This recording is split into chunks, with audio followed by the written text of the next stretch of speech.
Hi, in this video, I'm going to be introducing to you the concept of PWM. All right, so what is PWM? PWM stands for Pulse Width Modulation. All right, so as the name suggests, we are going to be changing or modulating the width of the pulse, all right, to achieve a desired voltage. All right, now first, let's come back to why we need this, all right, and how it is applicable in our circuits.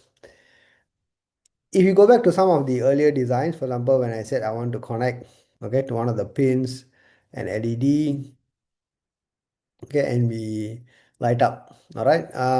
So as we saw, if I put a logic 1, all right, that is equivalent to 5 volts, and that will cause current to flow, and the LED will light up.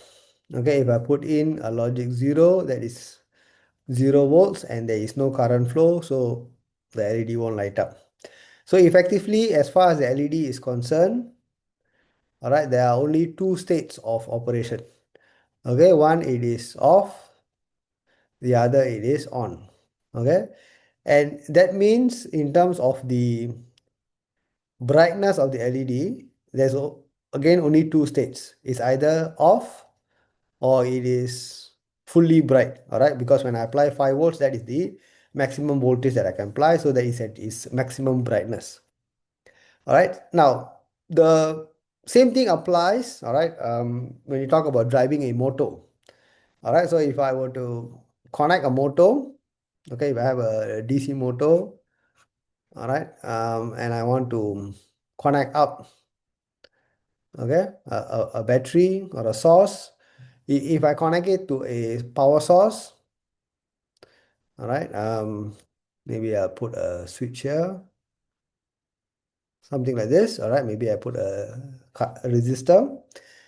Same thing, okay, same concept. If I close the switch, the current will flow through the motor and the motor will spin. If I open the switch, there's no current flow, the motor is off. And again, it comes back to the same thing. When it's off, there is no movement. When it's on, it's moving at at a fixed speed. Correct. So the main challenge we have now is how can I control the or vary the brightness of the LED or the speed of the motor.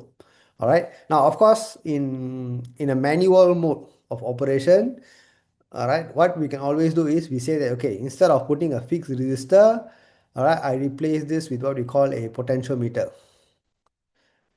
Okay, a potentiometer or what we call a variable resistor, where I can vary the resistance, and by varying the resistance, I will be able to change the amount of current flowing through, and of course that means the brightness of the LED will change.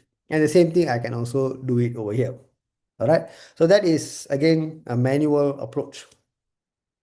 All right, now the other way is how the other way would be to actually vary the voltage being supplied to the device. All right, that means instead of saying that I want to supply 5 volts, okay, so instead of the 5 volts, what if I can supply 4 volts? Then of course the LED will be a bit dim. Go down to 3 volts, again a bit more dim, and so on. Same thing over here. If originally I have 5 volts, it is spinning at a particular rate or RPM. And if I lower the voltage down to 4 volts or 3 volts, correspondingly, the speed of the motor will also reduce. All right.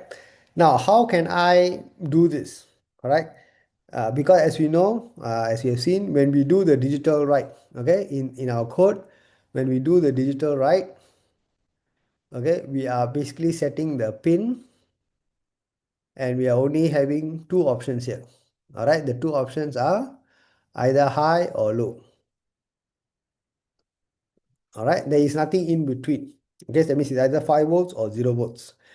So the way, all right, we can go about this, all right, is by generating a different type of signal, and that signal is what we call the PWM, the pulse width modulation. All right, and what is a PWM signal?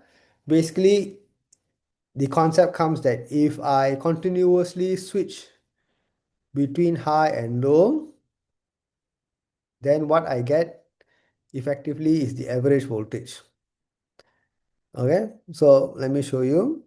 Now, if I take this waveform, all right, um, if I say that from here to here is T, and from here to here it is T by 2. All right, if you prefer some numbers, I can just say that for number here to here is 1000 millisecond, and here is 500 millisecond. All right, which means that based on the frequency of this waveform that I generate, half the time I'm on, half the time I will be off. All right, which means that if by the configuration of the Arduino, this is 0 volts and this is 5 volt, since only half the time I'm actually on, then what I will generate is effectively half the voltage. So, all right, which will be 2.5 volts. So this signal is basically what we call a PWM signal. All right, now the same thing, if I reduce my voltage with, my timing pulse width, all right, to something that is smaller than half. Okay, so let me try to follow a similar timeline here. Okay, so something like this. All right, now over here, what you see is this time t where I am high is much smaller than the overall period. So in this case, we can say that the overall voltage will be lesser than 2.5 volts. Okay, so again, I'm just going to give some value, maybe is 1.2 volts. Okay, because the on time is much lesser than the off time. All right, and if I go the other way, then I can say, if I draw something like this, where the on time is more and the off time is less, all right, then what you get, okay, effectively is, okay, if we compare the on time compared with the whole period, then the overall voltage, okay, that you see on the pin is going to be higher than the midpoint. That means maybe around 4 volts or so. Okay, so these are just some numbers I'm giving you. Now, basically, how do I calculate this voltage, these numbers over here? That is based on what we call the duty cycle.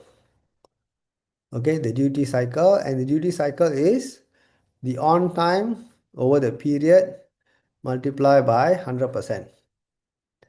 All right, and if I take the duty cycle multiply by the voltage, okay, or what you call the maximum voltage, that will give me the current voltage of the PWM signal. All right, so to put it simply, if I relate this formula back to this example over here, it means that my duty cycle is 50%. 50% means 0.5 times the maximum voltage, which is 5, will give me 2.5 volts. Okay, so that is how you can sort of understand the concept of PWM. All right, so basically we are now generating a sequence of pulses. All right, and these pulses, depending on how we configure the duty cycle, will give us a voltage that is now not restricted to 0 and 5, but something in between. All right, so coming back to the application here, it means that now using a PWM signal, I am able to vary the brightness of the LED or the speed of the motor exactly to what I want. So it's not just on and off anymore, it is somewhere in between.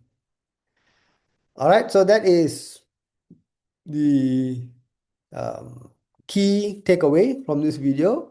And where can I generate these PWM signals? All right, these PWM signals can be generated on specific pins in the Arduino, and these pins are 3, 5, 6, 9, 10, and 11. All right, so if you see down here, those pins, all right, that have a tilde sign, this sign over here. So 3, 5, 6, 9, 10, 11. So all these pins, just before the number, you see this tilde sign, and that is the um, uh, indication that these pins provide this PWM signal feature. All right, so I hope that now you have a good picture of what is PWM and how it operates. In my next video, we will see it in action in the Tinkercad platform. Thank you for watching. I'll see you in my next video. Bye.